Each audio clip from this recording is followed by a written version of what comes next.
this is Miss Jessie with Calvert Library. Thank you so much for joining me today for another episode of It's Elementary. Today we'll be reading a book about water, and we'll be doing a really fun experiment at the end, so make sure you stay tuned for that. Today's book is called All the Water in the World. It's written by George Ella Lyon and illustrated by Katherine Tillotson. This book is shared with the permission of Athenaeum Books for Young Readers, an imprint of Simon and Schuster, so we want to give a big thank you to them. So let's dive into our book. All the water in the world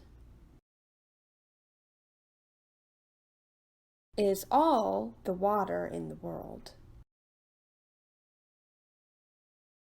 Water flows from the hose. It wobbles in blue pools. It fills your cup up. But where does it come from? Water doesn't come, it goes around. That rain that cascaded from clouds and meandered down mountains, that wavered over waterfalls, then slipped into rivers and opened into oceans, that rain has been here before. Thirsty air licks it from lakes, sips it from ponds, guzzles it from oceans, and this wet air swirls up till it's crowded into clouds, where it hangs hotly around, till cool air bumps through, and honey, those clouds just let it go, and rain, rain,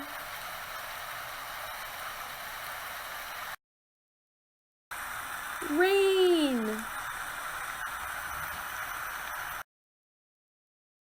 Tap dance, avalanche, stampede of drips and drops and drumming, a wealth of water. But far away, it's a different day. No sound but wind. Empty cup again. Dry grasses rustle. Dirt's just dust.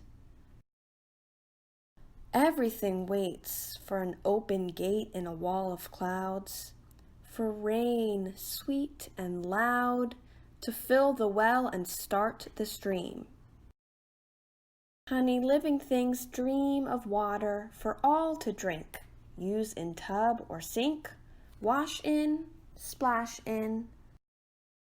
This wet wonder means grow, means life will flow through tigers, through trees, through you and through me.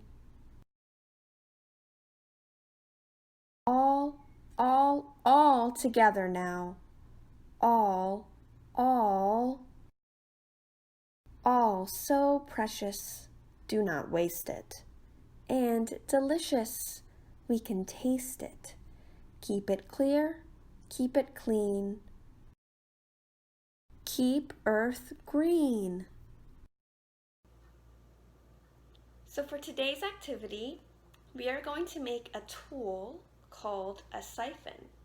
And a siphon is something that moves water or another liquid from one place to another place.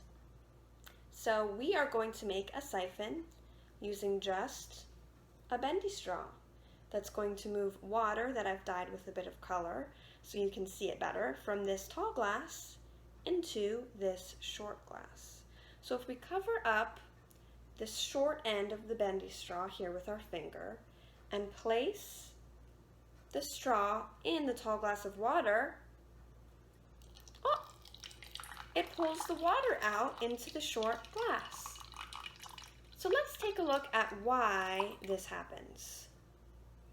So we have our straw, and there is air inside the straw, right? Because there's air in the air outside of the straw, and there's two holes on either end of the straw, so there's air going inside.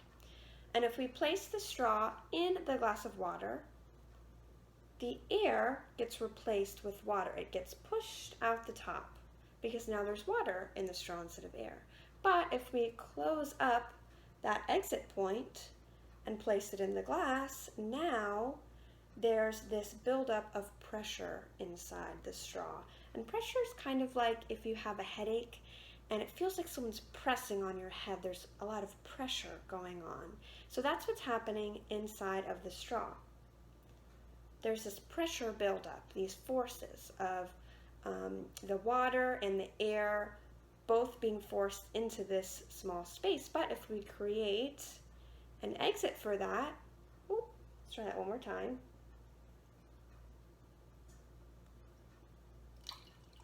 It pushes the water out the top and it kind of creates a vacuum.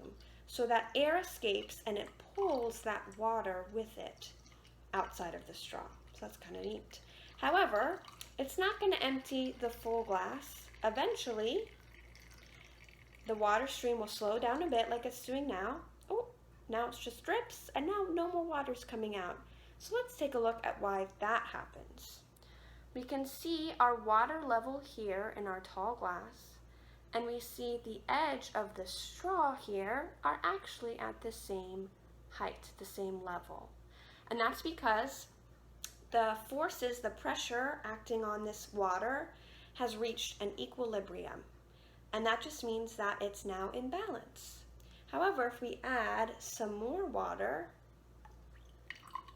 the pressure, the forces are out of balance again, and so it pulls that water out. It creates that siphon one more time. If you have these materials at home, I hope that you can recreate this really fun experiment and play around with siphoning water or other liquids. And as always, keep an eye on Calvert Library's social media for more at-home fun and activities.